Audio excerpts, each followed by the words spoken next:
Title: The Legacy of Shadows. Chapter 1. The last will. The house was empty when I returned. Empty, but not silent.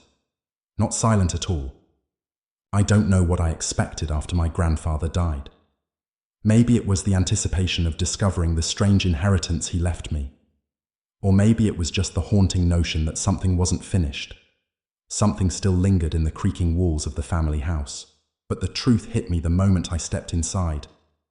He was gone. The place had been untouched for years, and yet it wasn't empty. It never really was. His presence still hung in the air, like a thick fog of forgotten memories, of things I had long suppressed and never fully understood. I stood at the threshold, staring at the old staircase. The railing, which had once gleamed with varnish, was now worn and scarred, as if decades of hands had left their traces on its surface. The house, built over a century ago, had aged poorly, with layers of dust coating the furniture, the portraits of forgotten ancestors hanging crookedly on the walls, and the heavy smell of old books and mothballs choking the air. I had only visited here once before, years ago as a child. Back then, the place had been full of life. Grandfather's laughter echoing through the rooms, his sharp voice instructing me to keep away from his workshop. I could still hear the sound of him saying, "Don't go near the basement, Ethan. It's not safe for you down there." I had never understood why. Now, standing in the same place, I felt a gnawing sense of unease gnawing at me. I had inherited the house, and I had inherited his things, his life's work. I had expected something more, solid, a letter, a key perhaps, something to show that I had a claim to this madness. But instead, the first thing I found was a will. It had been tucked inside a dusty envelope, hidden beneath a pile of papers on his desk, among blueprints, half-completed equations, and photographs that made my stomach churn. I knew my grandfather had been an inventor, a genius, some would say. But I didn't understand the obsession that consumed him in the final years of his life. I had heard rumors about strange machines he had been building in the basement. I'd overheard hushed conversations between my parents, their faces tense and their voices low. They didn't want to talk about it, but I could tell something had gone terribly wrong. The letter inside the will was short, too short, just a few lines, scrawled in his familiar, hurried handwriting. "Ethan, if you're reading this, you've probably already found the house. The work is finished, but you must understand, it cannot be undone. The invention I've created is dangerous, far more dangerous than you can imagine. Do not touch it. Do not activate it. It will change you, Ethan. It will change everything. Grandfather." A chill ran down my spine. I stood there for a long moment, staring at the words, trying to make sense of them. I had known my grandfather as a practical man, a brilliant one, but practical nonetheless. This warning seemed out of place, like a desperate plea from someone who had gone too far. But the question burned in my mind. What invention? I couldn't stop myself. I had to know what it was. I had to understand. Even as the words from the letter continued to echo in my head, something else inside me, some darker part of myself, pushed me forward. There was no turning back now. I had inherited everything, including the burden of his secrets.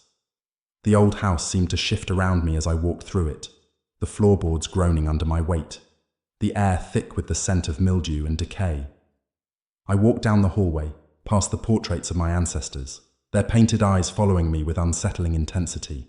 It was as though they were watching me, judging me, waiting for me to make a mistake. I paused outside his workshop, the room where he had spent the majority of his life. The door was locked, as it always had been. I had never been allowed inside as a child, and I couldn't say I was disappointed.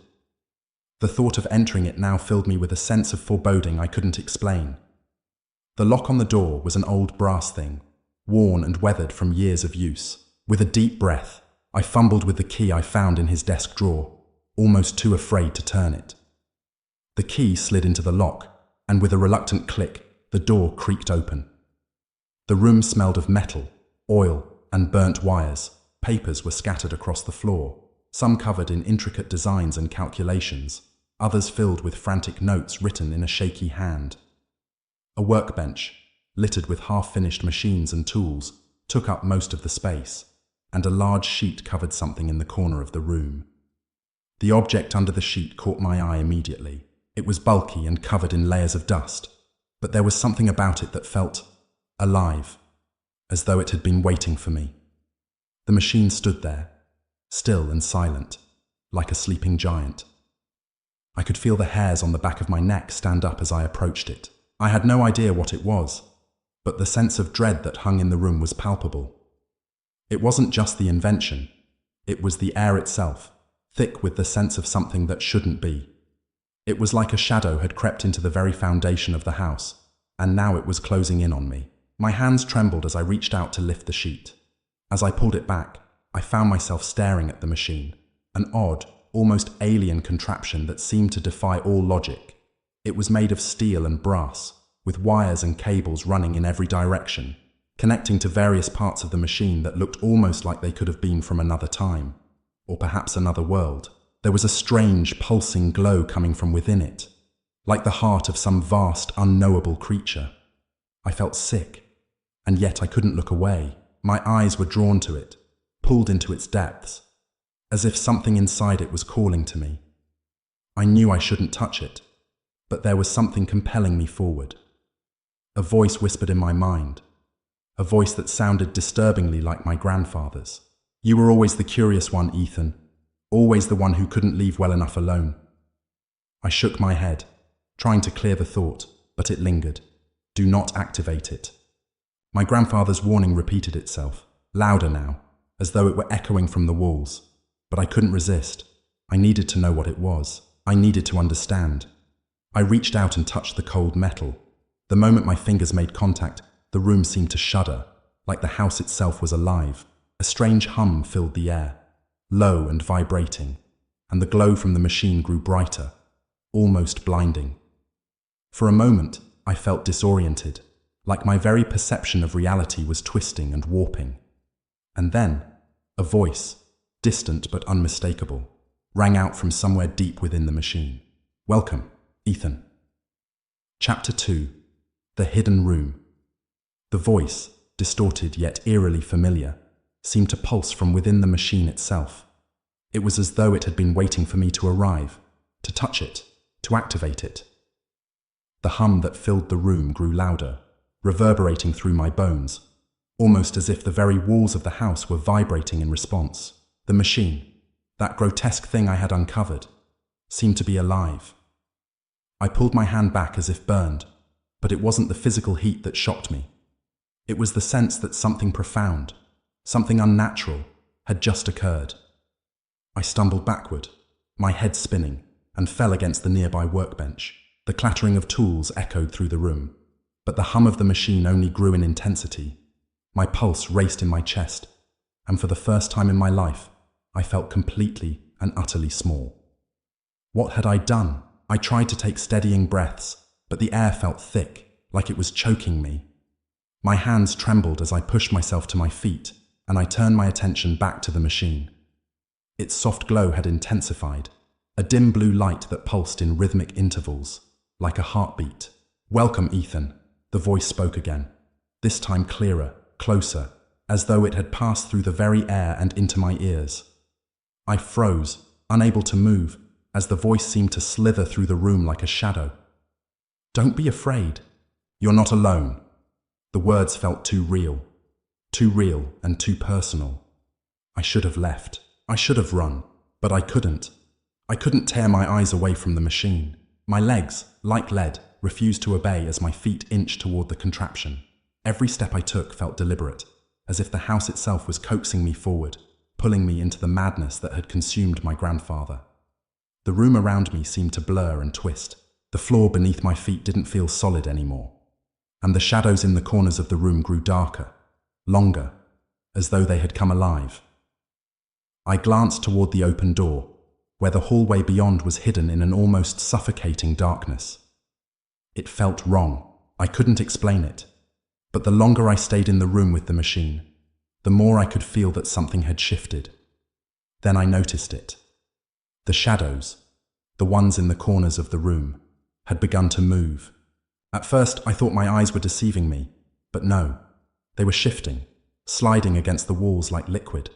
A flicker of movement in the corner caught my eye, and I spun around, heart pounding in my chest. For a split second, I thought I saw something, or rather, someone, standing by the far wall. My breath caught in my throat. A figure, dark and indistinct, its edges blurring into the shadows. But when I blinked, it was gone. I stepped back, my body tense, and collided with the desk behind me. The papers scattered across the floor in a rush, some fluttering like they had been swept by a breeze. But the air in the room was still. Too still. I bent down to pick up one of the papers, a sheet of yellowed parchment, and read the hastily scrawled words that my grandfather had written, his handwriting frantic, as though he was trying to outrun something. The machine works, but the cost is more than I could ever have imagined. It is not just an invention, it is a doorway, a window into another place, another time, or perhaps another world. I am not sure what I have created, but I know it is not what I intended. It will find its way out, Ethan. It will find its way into our world. It is already too late for me. I dropped the paper, my hands trembling. My mind raced, trying to make sense of what I was reading. A doorway, a window. Was this machine some kind of portal? A way to move between worlds? I wasn't sure if I even believed in such things.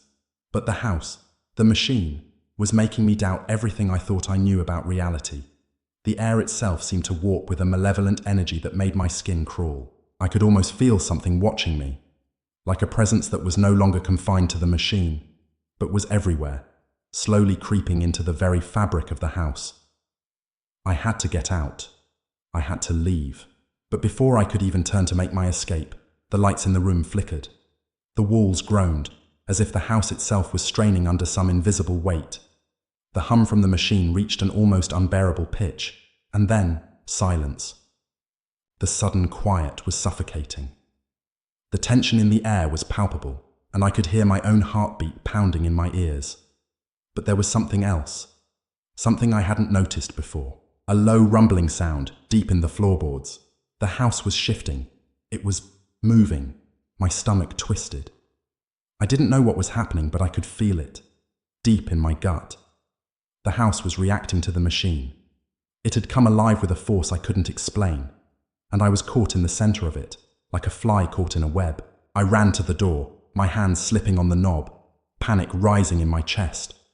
When I managed to wrench it open, I found myself staring into the blackened hallway, which stretched ahead into an abyss of shadows. I felt a compulsion to look back. I didn't want to. I knew I shouldn't, but I couldn't help it. And when I did, I saw it again. The shadow, the figure. This time, it was clearer, more defined. And it was standing right in front of the machine, its shape slowly materializing from the darkness. It wasn't just a shadow anymore. It had form, a humanoid form, its features faint but unmistakably there. A man, or something that resembled a man. I couldn't make out his face, but his eyes. His eyes were glowing.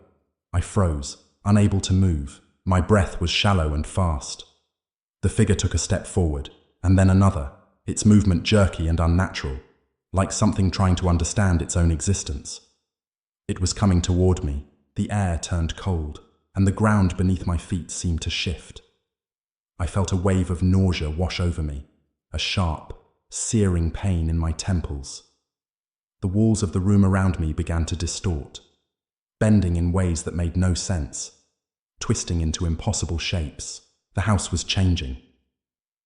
I stumbled back into the hallway, my heart pounding in my chest, the figure still advancing toward me with deliberate slowness. The hum from the machine grew louder again, like an insistent heartbeat that resonated with my own. I tried to run, but my legs felt like lead, as though the house itself was holding me in place. The shadow stopped at the threshold of the room. It didn't follow me, but I could feel it. It was waiting. And I knew, deep down, that I had just made a terrible mistake. Chapter 3. The Unseen Force. The house is alive. The door that had opened before me was not a door at all. It was a doorway to something far darker than I could have imagined. It felt like I had stepped into another dimension, a twisted reflection of the house I thought I knew. The air was thick with the weight of something ancient, something forgotten that had been slumbering for far too long. The floor beneath my feet was cold, slick with moisture I couldn't explain. The walls, were they moving? Pulsing, like veins filled with blood, or like the skin of a creature that breathed? I turned back. The hallway, the stairs, the rooms, they were gone. No longer a maze of familiar angles and walls, but a cavernous labyrinth filled with the same oppressive darkness. There was no escape, no window, no door, just the pulse of the house, the very foundation groaning, stretching as if it were a living thing. The whispers, they were louder now, louder than ever before. You should never have come back. I knew I wasn't alone. I could feel it, pressing against me. It was in the air, in the shadows that clung to the corners of the room like sentient things. The faintest trace of movement in the periphery of my vision, just beyond the reach of the light. But when I turned, there was nothing there. Nothing except the shadows that stretched impossibly far, as if they had no end. I stepped forward, drawn inexplicably to the center of the room. And there, standing like a dark sentinel in the middle of it all, was the machine.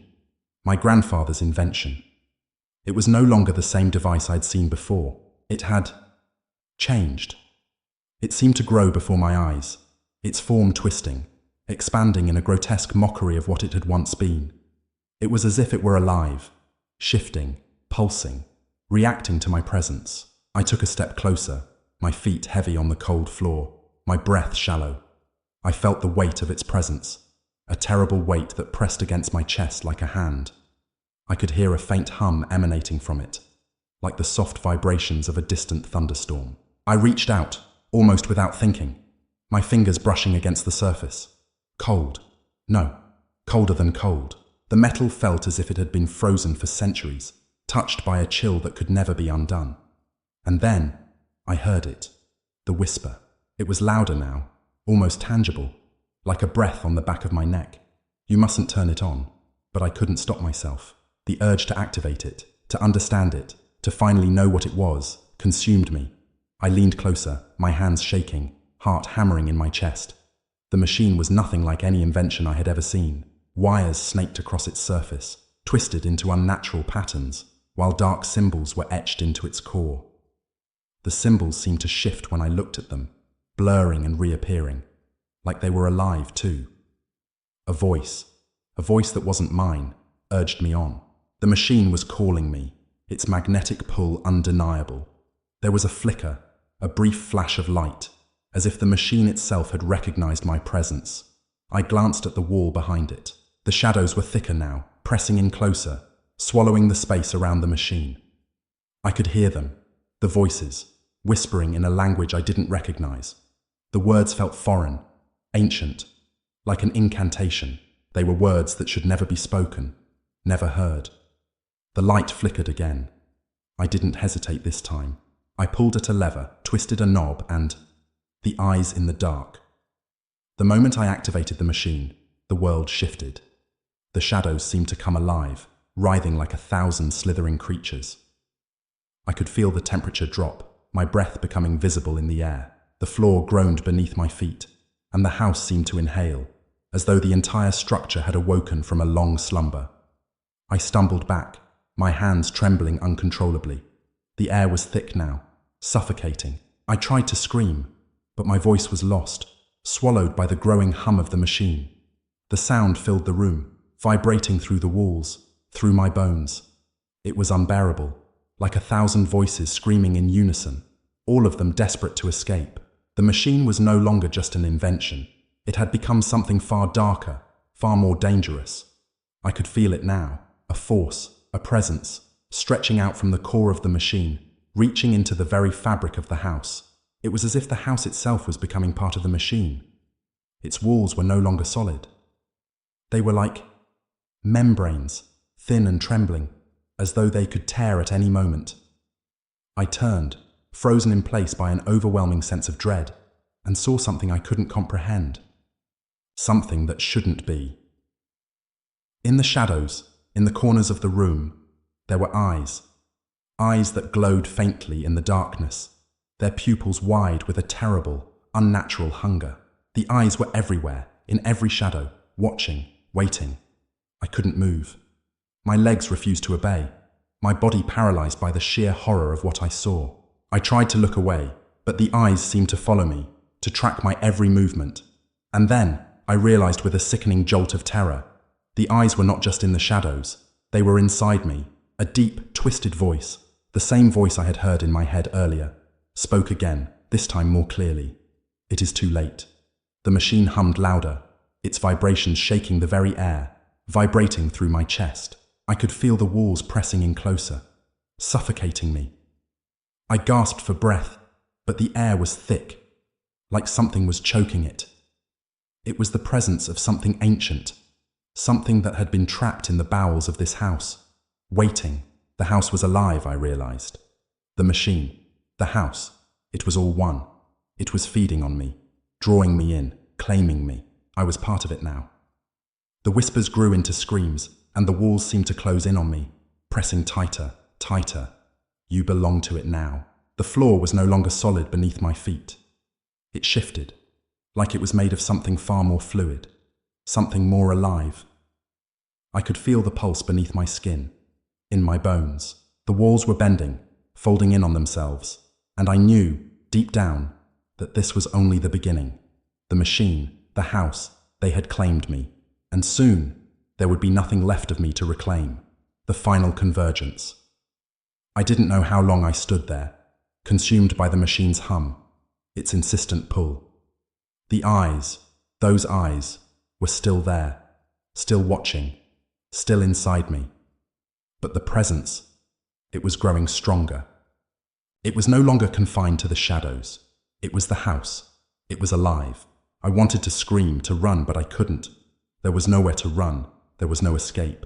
The machine flickered, and for the briefest moment, everything went silent. And then I heard it. A voice, clearer now, echoing through the air like a thunderclap.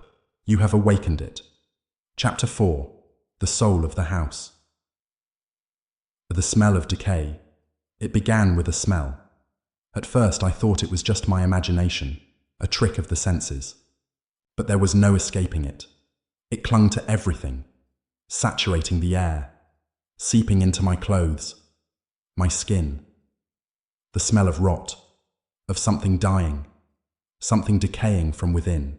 I couldn't place it, but it felt familiar, as if it had always been here, lurking beneath the surface, waiting for me to notice.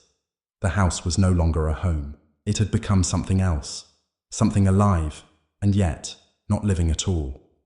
It had a presence, an intelligence that seemed to stretch beyond the walls, beyond the very earth that held it up.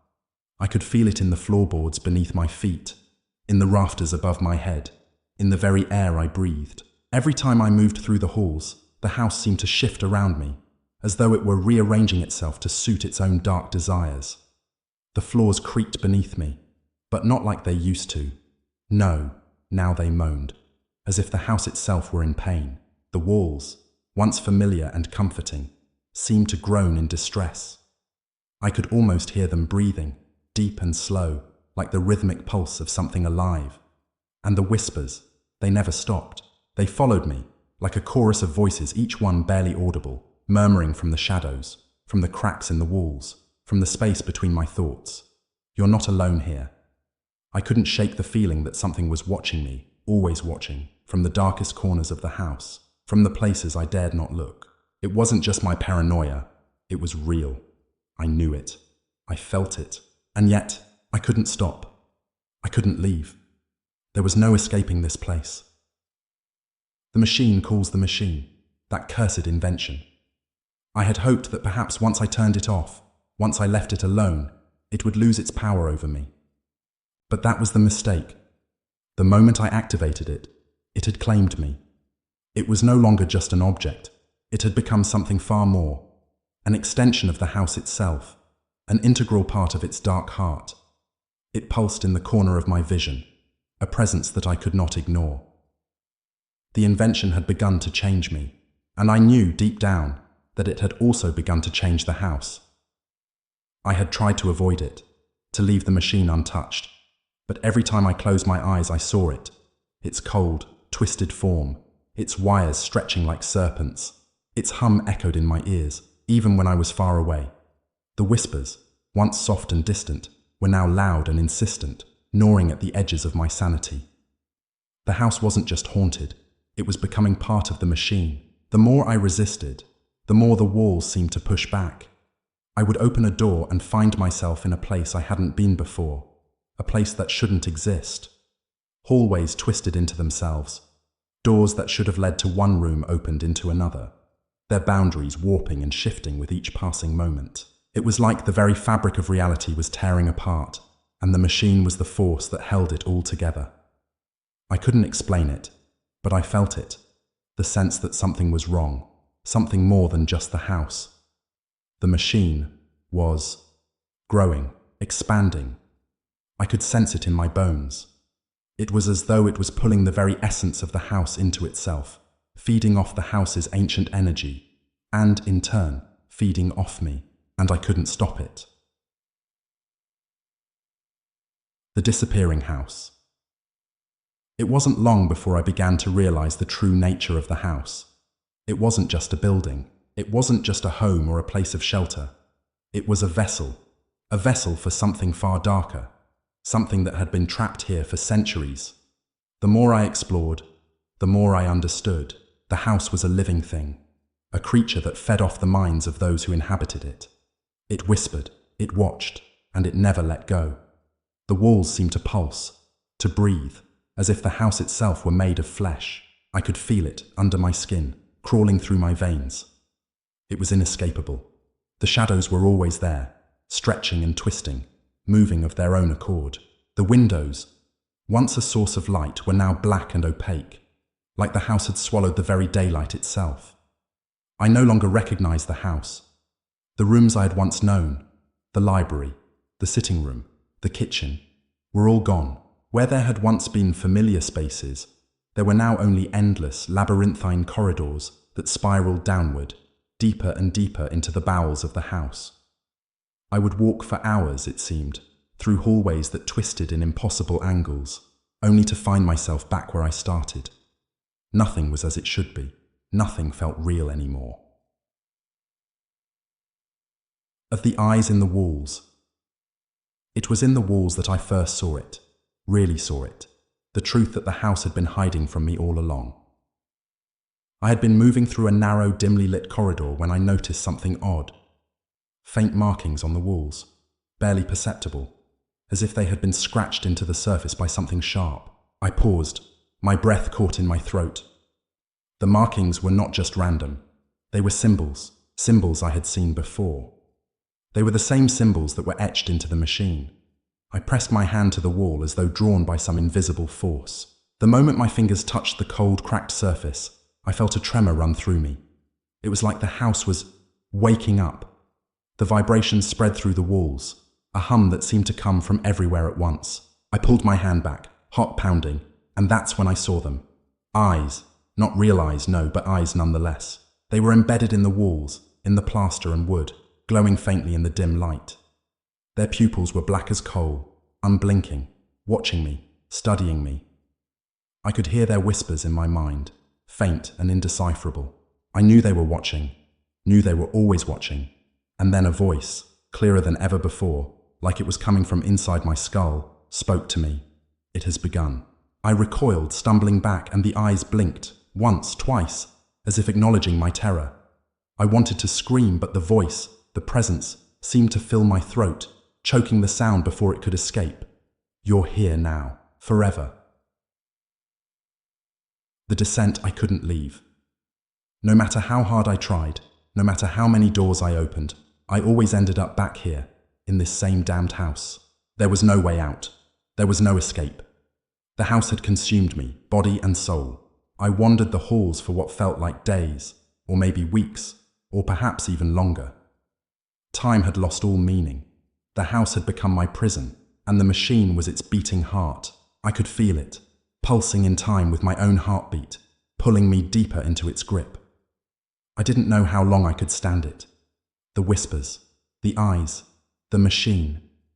It was all too much. I could feel my sanity slipping, piece by piece. I could hear the screams of my grandfather, though I knew he was long dead. His voice echoed in my mind, warning me, calling to me. But there was no escape. There was no way out. The house had claimed me, and soon I would become part of it. Chapter 5.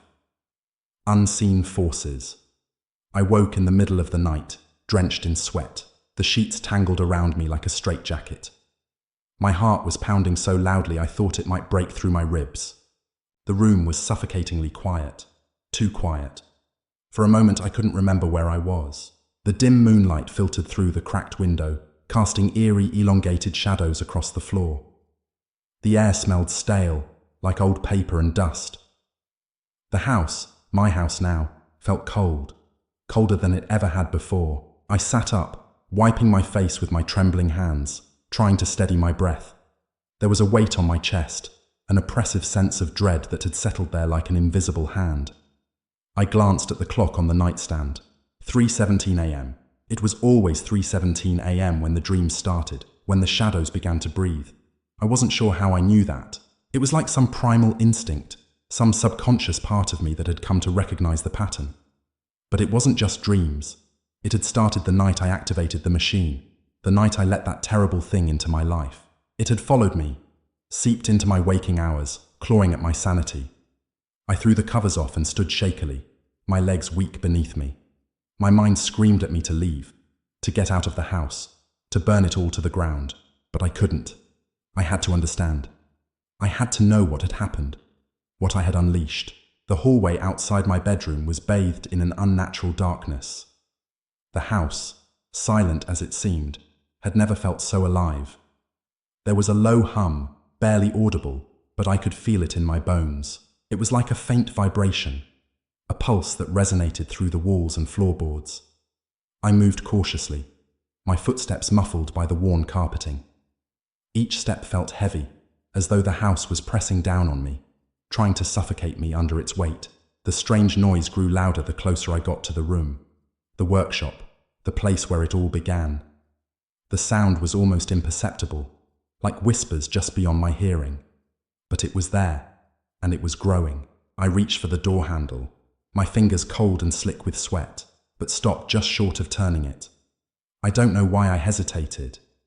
Maybe I didn't want to see what had become of that wretched machine. Maybe I didn't want to confront whatever had come through. But it wasn't the machine that worried me now. It was the thing, the shadow that had appeared in the workshop. The figure I had seen, moving just at the edge of my vision, the one whose glowing eyes haunted my thoughts, the thing that followed me. I opened the door. The workshop, once a place of controlled chaos, was now an open wound, dark, suffocating, and wrong. The walls seemed to bulge in places, as if they were straining under an unseen pressure. The shadows had taken on a life of their own, curling around the corners and stretching long, thin fingers toward me. It was like they were waiting, watching, and in the center of it all, the machine. It wasn't just a machine anymore. It had grown, somehow.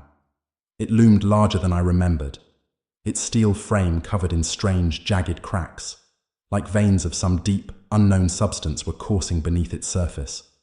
The faint blue glow was still there, pulsing softly, but now it was accompanied by an almost imperceptible hum, a deep, throbbing sound that seemed to vibrate through the very air. I stepped forward, my eyes drawn to it against my will, and as I did, I felt it, a presence. It was there, standing in the far corner of the room, just beyond the machine. The figure, the shadow. It was taller now, its edges more defined, its presence more solid. I could feel its eyes on me, and the hair on the back of my neck stood on end. It was watching me, waiting for me. I froze. My breath caught in my throat, and for a moment, the world seemed to narrow to a single point. My heartbeat, my breath, the rhythmic pulse of the machine. Everything else faded into the background, leaving me alone with the thing in the corner. Then, the whispers came. At first they were faint, almost like the sound of wind rustling through the trees. But soon, they grew louder, more insistent, until they were no longer whispers at all. The voices were clear, too clear. I could hear them echoing in my mind, clawing at my sanity. Ethan! Ethan! The figure in the corner took a step forward. I couldn't breathe. Ethan, don't fight it. It was like the words were inside my skull, crawling through the cracks in my mind, spreading like a disease. You opened the door. We are here now. I stumbled backward, my body crashing into the workbench. I felt the jagged edges of the metal cut into my back, but I barely noticed. My vision was swimming. The room was spinning. The figure took another step forward. I could see it more clearly now. Its shape was humanoid, but wrong. The edges of its body flickered and shifted, like smoke caught in a windstorm, distorting as though it couldn't hold its shape. But its eyes, they were the only thing solid about it, glowing, burning, watching. I could see the reflection of myself in those eyes, distorted and twisted. It was like looking into a mirror that didn't exist. The face that stared back at me wasn't my own. It was a thing, a hollow imitation of humanity. The eyes gleamed with a kind of understanding, a knowing that cut deeper than anything I had ever felt. You brought us here, the figure said, its voice low and guttural, as if spoken from the depths of an ancient, forgotten void. I shook my head, backing away. No, I didn't. I didn't mean to, You opened the door, the voice repeated, almost pitying now. You activated the machine, and now we are free. The machine hummed louder, the pulse of its light growing in intensity. It was like the heartbeat of something vast and hungry. It wanted more. It needed more. The air felt thick, heavy with expectation. I was trapped. The figure in the corner had closed the distance between us, its form now casting a long shadow across the floor. I couldn't breathe. My chest felt tight, like the air had been sucked out of the room, leaving only the weight of the thing that stood before me. And then, just as suddenly as it had appeared, the figure stopped moving. The voice came again, but this time it wasn't the thing that spoke. Ethan! It was my grandfather's voice. I turned, my heart pounding in my throat. The machine. It had spoken in his voice. I was being pulled into something I didn't understand. Something that had been buried beneath the house, beneath the world itself. A force older than anything I had ever known. My grandfather's machine wasn't just a creation. It was a gate, a breach between worlds, and I had opened it. The shadows began to shift and writhe, and I could hear the whispers now. Hundreds of them, all speaking at once, filling the room, filling my mind. They were everywhere. They were inside me. Ethan, it's too late. It's too late to close the door. The voices whispered louder, frantic now, and in that moment, I understood. I had made a terrible mistake, and now it was too late to undo it. Chapter 6. The Haunting Mechanism. The first time I heard it, I thought it was nothing more than a distant murmur, a hum too soft to be real. At least that's what I told myself. It couldn't be anything else, could it? It was just the wind, or maybe the creaking of the house settling under the weight of years. But when the hum grew louder, more distinct, it became clear. Something was wrong. Something was terribly, horribly wrong. I don't know when it began, but I remember the moment when I realized I could no longer ignore it. I was in the attic, searching through my grandfather's old things, trying to find something, anything, that might offer a clue as to what he had been working on before he disappeared. What had happened to him? Why had he left me this cursed inheritance?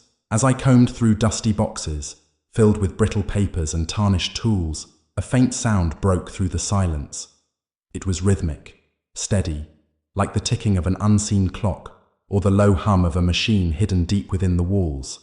My eyes darted around, half expecting to find some old appliance running, but there was nothing, just the remnants of forgotten years. At first, I thought it was my imagination, but the sound persisted, tugging at my consciousness like a thread pulling me towards something. Something I couldn't see, but could feel. A shiver crept down my spine. That's when I saw it. A set of strange blueprints, folded neatly in a weathered leather case. They were covered in symbols I didn't recognize, lines drawn in a manner that looked more like a circuitry board than anything resembling architecture or design. There was a sketch of a machine, the likes of which I had never seen before. Sleek, angular, and terrifyingly complex. But the blueprint wasn't just for a machine. It was for something far worse. At the center of the design was a symbol that sent a chill through my bones. It looked like a broken circle, lines crisscrossing through it, almost as though it had been shattered and reassembled in a grotesque new form. There was something about it that made my blood run cold, but I couldn't pull my eyes away. I should have burned it. I should have turned away and never looked at it again. But I didn't. I couldn't. There was something magnetic about the drawing, something pulling me in. It was as if the machine, itself, was beckoning me. A sound broke my reverie, a click, a soft metallic sound like gears shifting. My heart skipped a beat. I turned sharply toward the noise, my pulse quickening, but there was no one there. The room felt colder now. My breath fogged the air. The hum in the distance grew louder, more insistent. I heard it clearly now, a steady drone, like the beating of a heart. But it wasn't coming from outside the house. No, this sound was coming from within. I felt a sudden wave of nausea. My legs trembled as I stumbled back, nearly knocking over a stack of old books. The floorboards creaked beneath my feet as I took a few hesitant steps toward the wall. My fingers brushed against the dusty surface, feeling for any irregularity. That's when I felt it, the vibration. The wall was alive. It was faint at first, just a tremor, but it was there. I placed my hand flat against the stone, closing my eyes in disbelief. The hum surged through the floor and up my arm, sending a cold shiver down my spine. My fingers twitched. The hum seemed to pulse in time with my heartbeat. It was as though the very walls of the house were breathing. I pulled my hand away, heart pounding, but the vibration didn't stop. It was only getting louder, more insistent, a steady mechanical thrum that seemed to echo from every corner of the room. It was as if the house itself was alive, breathing, pulsing, turning its gears deep within its foundation. In a blind panic, I ran toward the stairs and back down into the main floor of the house, but the hum followed me, reverberating through the floorboards. My hands trembled as I gripped the railing, trying to steady myself. I thought I could escape it. I thought I could outrun it. But the sound was everywhere now. It wasn't just the house anymore. It was inside me. I could feel it inside me. I dropped to my knees in the living room, gasping for air as a wave of vertigo took over. The walls seemed to press in on me, the air heavy and thick, as though I was suffocating. And then I saw it. No, I felt it before I saw it. A flicker of movement out of the corner of my eye. I turned toward the source, my heart hammering in my chest. There, standing in the far corner of the room, was something I couldn't understand. A machine, but not like any machine I had ever seen.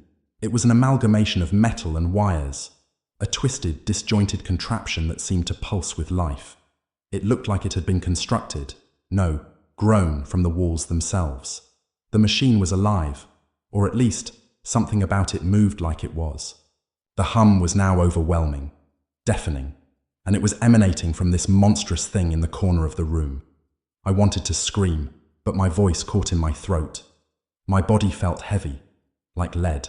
Every instinct in me screamed to run, to escape, but I couldn't move. I was rooted to the spot, as if the very air around me had become thick and suffocating. The machine's presence was a weight on my chest, a pressure that squeezed the air from my lungs. The hum reached its peak. It wasn't just a sound anymore. It was something, a force. The vibrations were all I could feel. The walls were no longer walls. The floor was no longer solid. The machine was everywhere. It was inside the very structure of the house, inside the air I breathed. And then the voice came. It was low at first, barely a whisper, but it grew louder, its tone alien, cold. You are becoming me. The words echoed in my mind, like 1,000 voices layered on top of each other, speaking in perfect unison. But they were no longer voices. They were thoughts. Thoughts that had been planted deep inside my mind, woven into the very fibers of my brain. Like the machine had been waiting for this moment, waiting for me to hear. I tried to fight it. I tried to shake my head, to close my mind off. But it was too late. The machine had already begun its work. The walls, no, the house itself, was shifting now. The floors buckled, and cracks spider-webbed through the ceiling. I could hear the grinding of metal and the groaning of wood as the house transformed before my very eyes. It was no longer just a house. It was the machine. Every surface I touched, Every place I turned felt as though the world was warping around me, reshaping itself to fit the machine's will. The floor seemed to bend beneath my feet, the walls closing in, the ceiling descending. I felt my skin begin to crawl, as if something was crawling beneath it, shifting, twisting, merging with the machine. I felt it inside me again. The hum, it was there, in my head. You belong to me now, the voice whispered again, this time louder. It was no longer just a voice, it was a part of me. My hands reached up, fingers trembling, touching my skin, my chest, feeling the change, the pulse, the hum. It wasn't just outside anymore, it was inside me. I felt the cold metal begin to snake through my veins. At first, it was just a sensation, a prickling, like 1,000 needles beneath the surface of my skin. But soon, it became real. My body began to transform. And in that moment, I understood. I was becoming the machine. I had always been part of it, even before I knew it. I had always been part of its design, part of its hunger. My grandfather, my poor, lost grandfather, had designed this thing, this horror. But it was never meant for him. It was meant for me.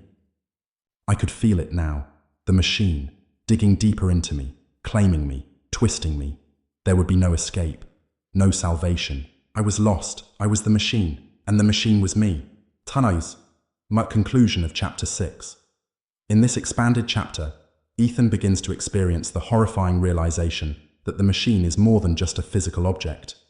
It is a force that is now part of him. The mechanical hum, once an external presence, now invades his very being, distorting his reality and blurring the lines between his body and the machine. The sensation of transformation begins, marking his irreversible descent into the machine's grip. Chapter 7. The Unraveling. I woke to the sound of my own heartbeat. Not in my chest, but in the walls. It was there, in the creaking bones of the house, a slow, rhythmic thud that seemed to sync with the pulsing hum I had come to associate with the machine. The house was no longer a home. It was a mausoleum, a tomb that had grown around me, a place that had swallowed me whole. I didn't want to wake up, but I had no choice. My eyes cracked open, and I saw only blackness, impenetrable, suffocating blackness. The room was still, but it felt as though it were moving, shifting. The air was thick, heavy, pressing against my skin. There was no light. There were no windows. It was as though the darkness had grown arms and wrapped itself around me, binding me in place, suffocating me, until I had forgotten what it felt like to breathe. I gasped, but the air was stale, thick with the smell of rot. The scent of death was everywhere, clinging to me like a second skin. For a moment I thought it was a dream, one of the many twisted nightmares that had come to haunt me since I first touched that damnable machine. But when I reached out, my fingers met cold stone. It wasn't a dream. I was no longer in the workshop. I was somewhere else, somewhere worse. The shadows whispered again. They always whispered, always beckoned from the edges of my vision, like they were waiting for me to turn my head, to look, to see. But I refused. I could hear them now, all around me, crawling under the floorboards, scraping at the walls, their voices seeping into my thoughts, clawing at the fragile remnants of my sanity. "You cannot escape," the voice said. The voice that had first called me to the machine. It was no longer my grandfather's voice. It was something darker, something that had consumed him, consumed all of us. "You belong to us now, Ethan. We are inside you. You cannot run." I didn't respond.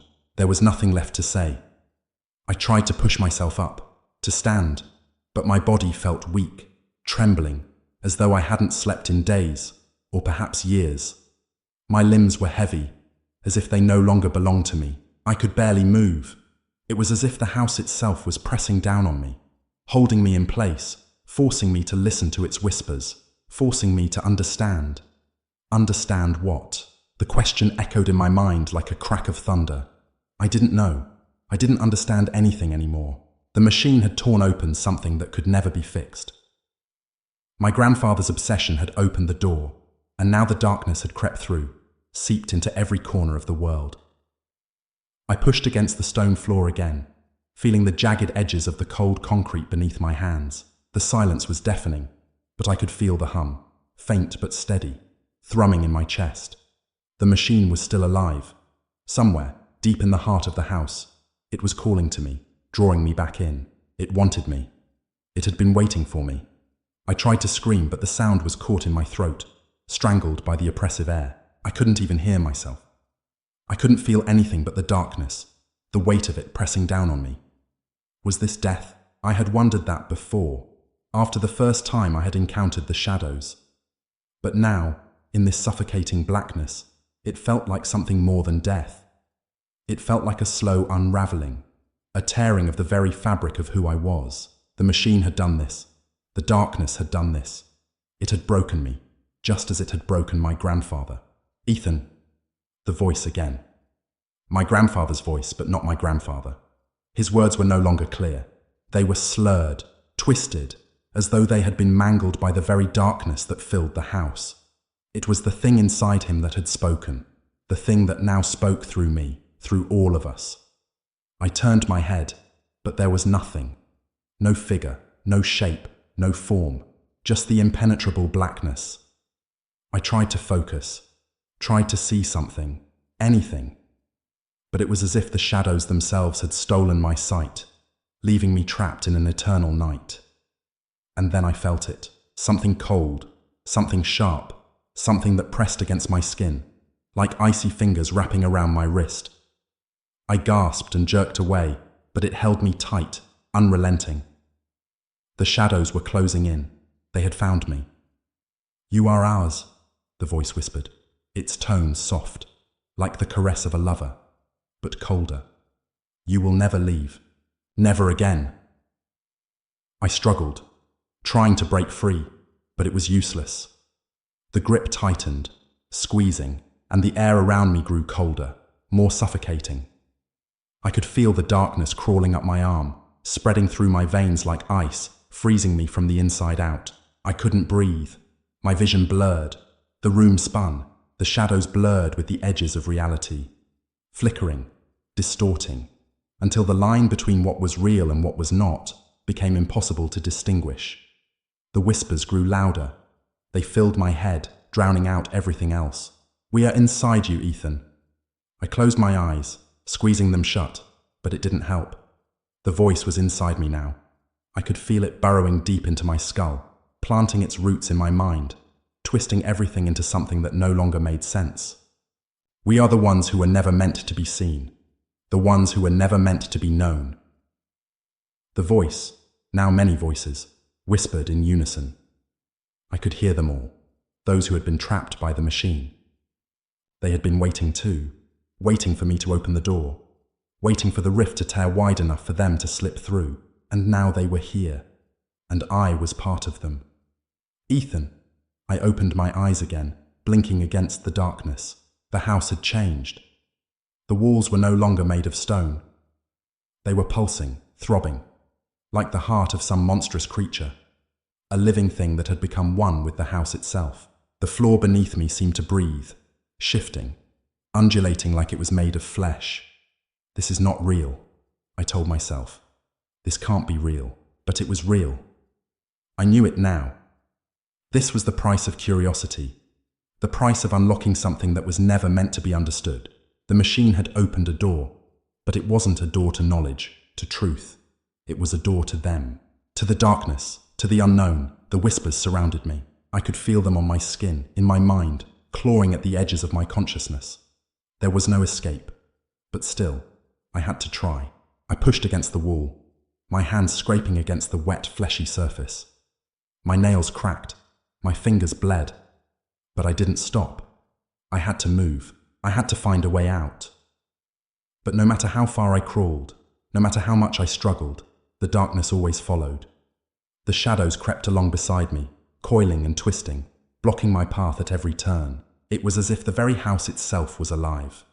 Alive with hunger, with malice, with a thirst for my soul. I was being swallowed whole. "You cannot escape, Ethan." I stopped. The voice was louder now, so close I could feel it vibrating in my chest. I turned toward it, but there was nothing. Nothing except the shadows, the whispers, the darkness that filled the space like an endless sea. It had no form, no face, no shape. It was everywhere and nowhere. I tried to scream, but the sound never left my throat. I was trapped in the silence of my own mind, locked in this nightmare that had no end. You belong to us, Ethan. I felt the cold fingers wrap around my throat again, tighter this time, squeezing the breath from my lungs. I tried to pull them away, but they were too strong, too powerful. You are not real anymore, Ethan. I gasped for air, my mind racing, my heart pounding. What was happening? What was this place? What had I done? The shadows seemed to laugh, a deep, guttural sound that made my skin crawl. It wasn't laughter, it was something worse, something that sounded like the scraping of bones, the gnashing of teeth. It was the sound of something old, something ancient, something that had been waiting for this moment. For me. I felt it then. The truth. The machine hadn't just opened a door, it had torn apart the very fabric of reality. The house, the shadows, the whispers. They were the remnants of that tear, the broken edges of a world that had been shattered by curiosity, by human arrogance. And now, I was part of it. You will never escape. The voice faded, leaving behind only the sound of the unrelenting hum that had filled the room since the beginning. I had no strength left. I had no will left. I was no longer Ethan. I was something else.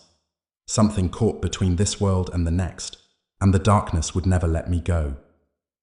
Chapter 8. The Endless Regress. Expanded. I don't know how long it's been. Time has ceased to be something I can measure. Every moment in this place stretches and contracts, folding upon itself, dissolving into a haze of confusion and dread. There's no dawn here, no nightfall, just endless blackness that suffocates and presses in from every angle. I thought I could fight it. I thought I could reason with it, understand it. But now I am part of it, and I fear it's already too late to remember who I was. The hum is louder than it's ever been. It fills the air, rattling my teeth, vibrating in the marrow of my bones. It doesn't come from anywhere, not really. It's just always there, as if it's part of the world now, part of everything. A never-ending drone that I can never escape. I used to think it was just the machine, but now I know better. It isn't the machine anymore.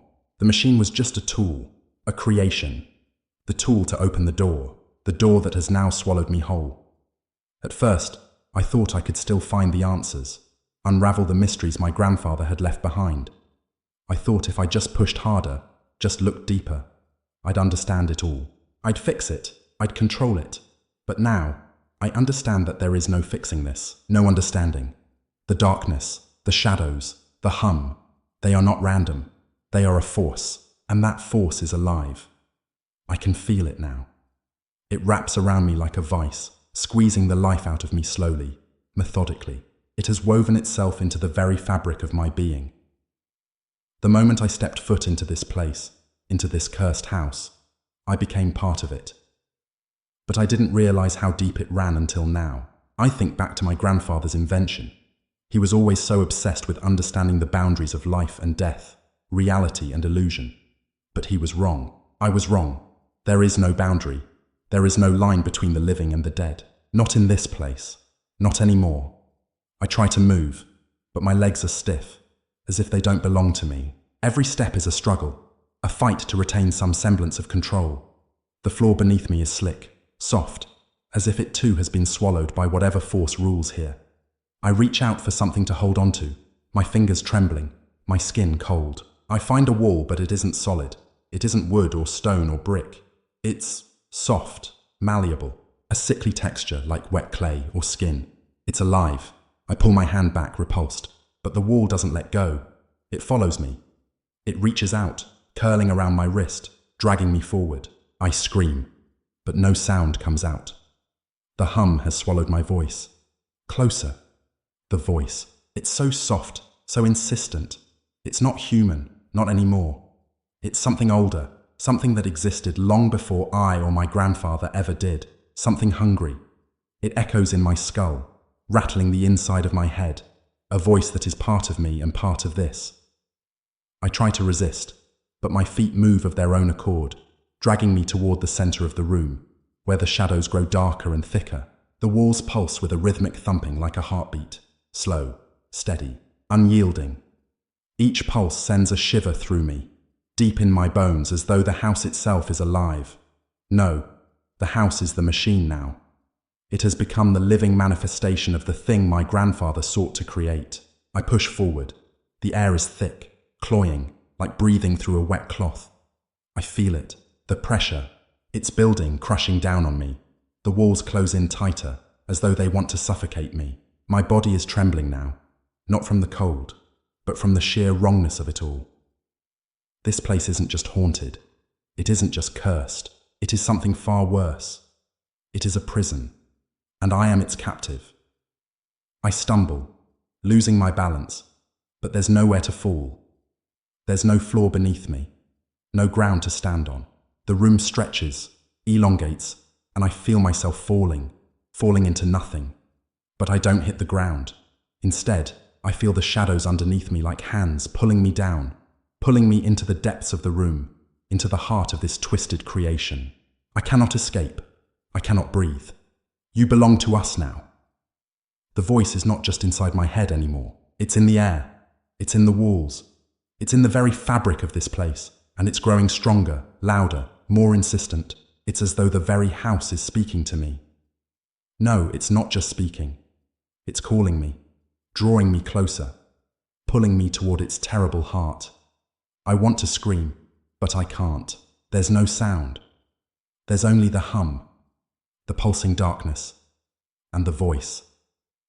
I try to push myself up, to find my footing, but my limbs are weak, my movements sluggish, like I am being dragged under the weight of the shadows. I can see it now, far ahead, through the darkness. A faint light flickers. It's small, almost imperceptible, like a star lost in an endless void. But I know what it is. I know where it leads. It leads to the center, to the machine. As I draw closer, the shadows grow more intense, their tendrils reaching out to grab me, to pull me into the center of the abyss. The light flickers again, this time brighter, more insistent, like a beacon, and I reach for it. My fingers twitch, my body trembles, and for a moment, I think I might actually make it.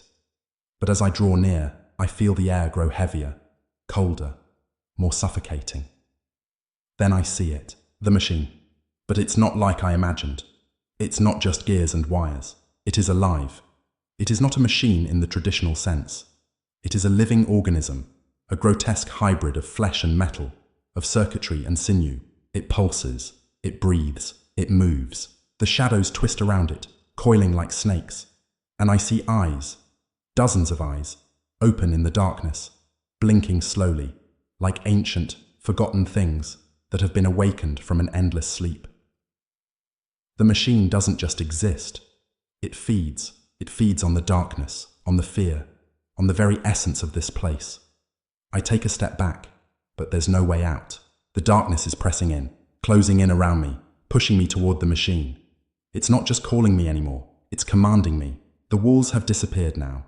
The floor is gone. The entire space is a void, a place where nothing exists except the machine and the shadows. I am trapped. I feel the coldness of the machine's touch now, its tendrils reaching out to me, wrapping around my limbs, pulling me closer. I feel the metal sink into my skin, the wires crawl beneath my flesh, and I can hear the voice again, louder than ever before. You were always meant to be part of this. You were always meant to belong. I try to scream. I try to run, but my legs will not move. I am rooted to the spot, held in place by an unseen force, by the machine, by the shadows. There is no escape. There is nothing left. The walls, no, the machine, closes in around me, and I am pulled into it, consumed by it. There is no light. There is no sound.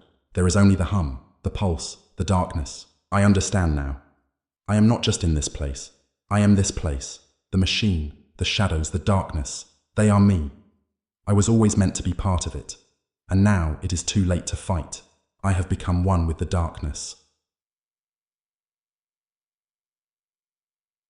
In this extended version of Chapter 8, Ethan's descent into madness and entrapment reaches its breaking point. The psychological terror intensifies as he realizes that the machine is not just a mechanical device, but a living, consuming force that has absorbed everything around him, including his very soul. The boundaries between reality and nightmare completely collapse, and Ethan's struggle to escape becomes futile as he is consumed by the darkness. The machine, once a tool for his grandfather's experiments, has now become the ultimate embodiment of the abyss, a horrifying presence that traps Ethan in an endless regress. The chapter explores the terror of being completely subsumed by an entity that knows you, owns you, and will never let you go. Chapter 9. The Great Hunger. There is no beginning, there is no end. Time has unraveled, twisted into a spiraling void that devours any remnants of what I once understood. The walls of the house, no, the machine, are no longer walls at all. They have become the very air, breathing with a rhythm that is not mine, but theirs. I cannot remember what it felt like to be free. My body moves without command, guided by something beyond me, by the pulse of the machine that now controls every aspect of my existence. I no longer feel hunger.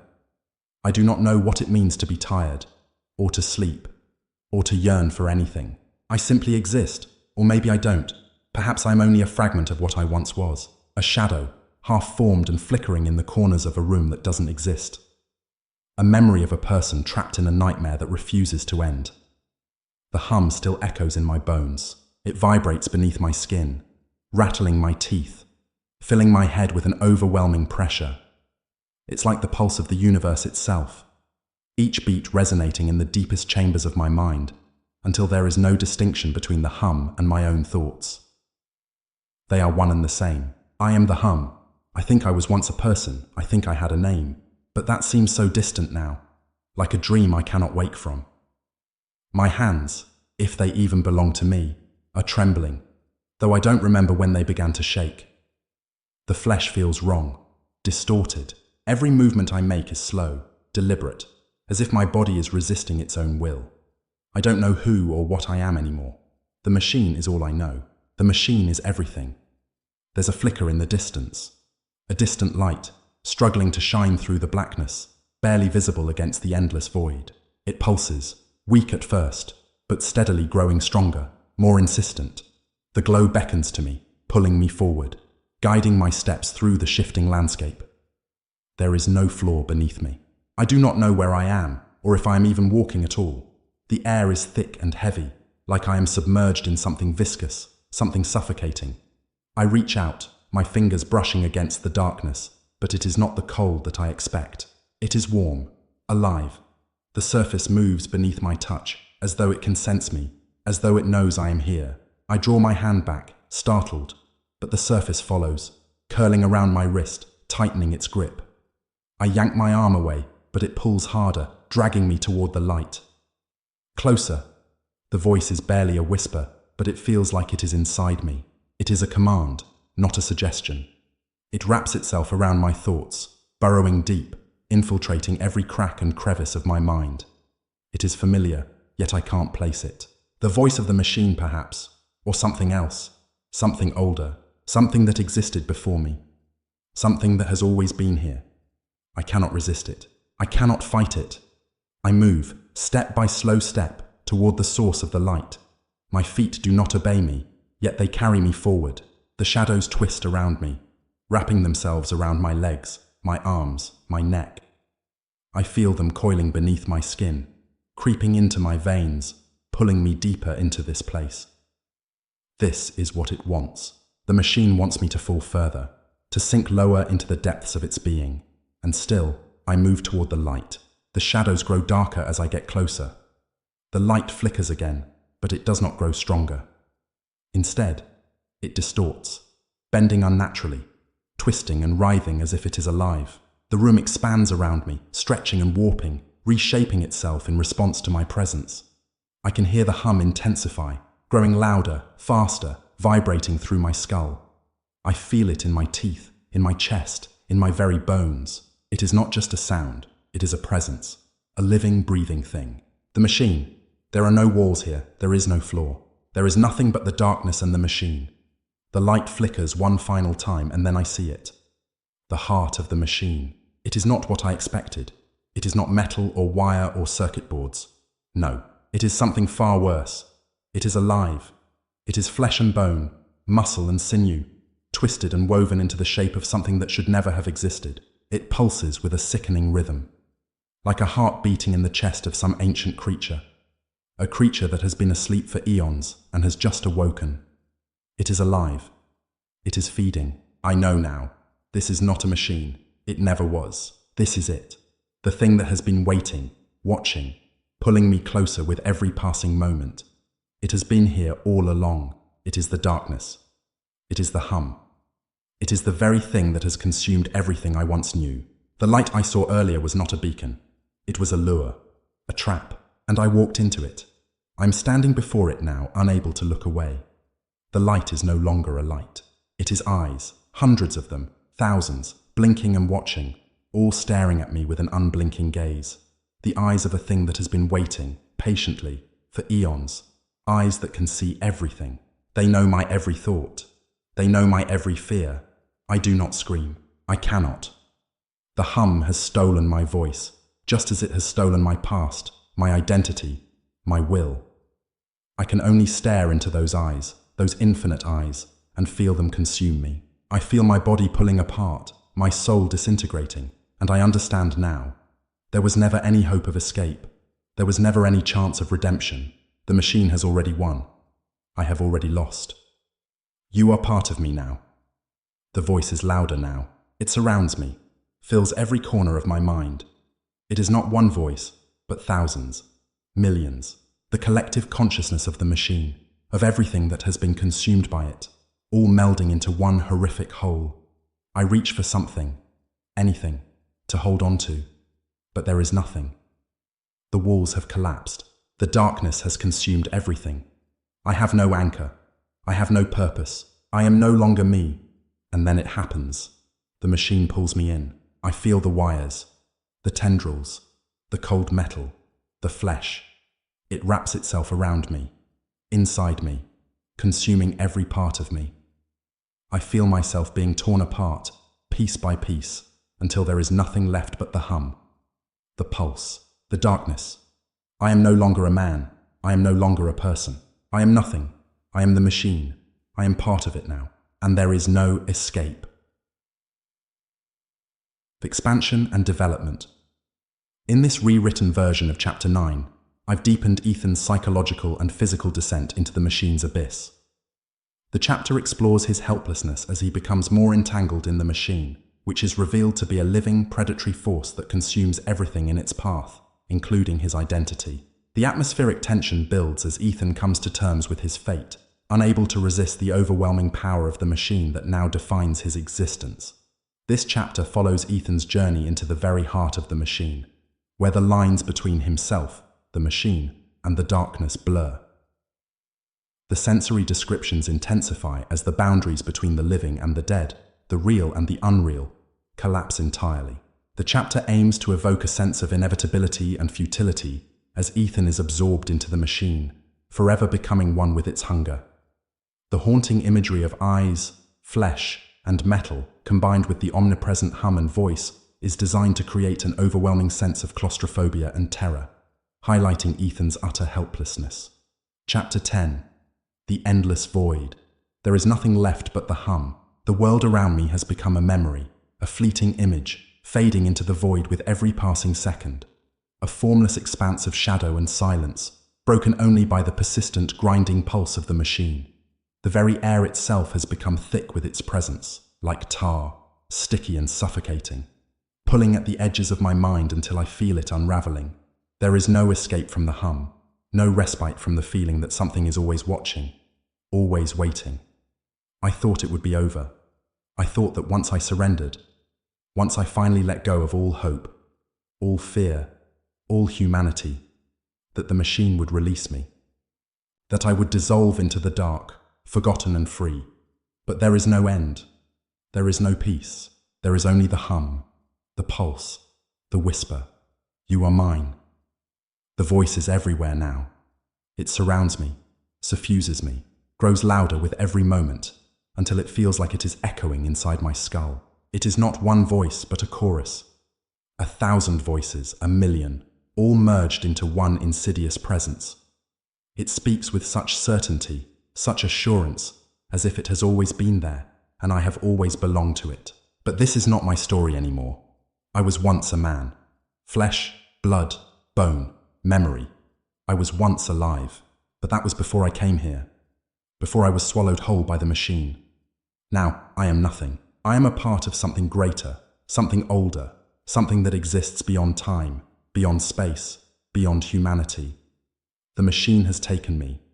It has consumed me whole, wrapped its cold iron fingers around my soul, and pulled me deeper into itself. I no longer know where I end and it begins. There is no longer any distinction. The darkness inside me matches the darkness around me. The shadows have become my skin, the silence my breath. I have become the machine. I am no longer just its prisoner. I am its vessel. I can feel it pulsing through my veins, coursing through my mind like a drug, dulling my senses, clouding my thoughts, replacing my memories with its own. It is not just a machine. It is an entity, an ancient force, an unknowable presence that has always been here, lurking beneath the surface, waiting for the moment to take. I move, if it can even be called movement, through the blackness. My legs don't obey me. I can't tell if I am walking, floating, or something else entirely. My body feels weightless, suspended in a space that shouldn't exist. The shadows flicker, bending and warping, stretching impossibly long and then shrinking back into themselves. I do not know how much time has passed. I do not know if time exists anymore. All I know is that I am alone, but I am not alone. The darkness is alive and it is watching me. The machine is watching me. It is waiting, listening. Every thought that I have, it knows. Every memory, every whisper, every fragment of my being, it sees. The more I resist, the more I try to hold on to the remnants of myself, the more I feel the machine's presence tightening around me. It is a slow, inevitable process. It consumes my thoughts, my emotions, until there is nothing left but the hum. The noise that once terrified me has now become my only companion, my only reality. You are part of me. I try to scream, but my voice is gone. There is only silence, only the hum that fills my ears, my chest, my throat, the hum that tells me I am nothing. The hum changes. It grows darker, more insistent. It's no longer just a pulse, a beat. It becomes something more, something savage. It feels like the very fabric of my reality is starting to fray, like the world around me is unraveling at the seams. The shadows writhe and coil like snakes, reaching out for me, pulling at me, demanding that I surrender. And I do. I let go. I close my eyes, and in the darkness, I see it, the machine. But it is not just a machine anymore. It has grown. It has evolved. It is a grotesque amalgamation of metal, flesh, and bone. Its form shifts and fluctuates, as though it cannot decide what it wants to be. It is part man, part beast, part machine. Its surface is covered in thick, pulsating veins that look more like worms than arteries. Its eyes, there are thousands of eyes, all watching me, glow with a sickly yellow light, burning with a hunger I cannot comprehend. It is a force of nature, a force of destruction. It speaks to me, but it doesn't need to. I feel its thoughts inside me.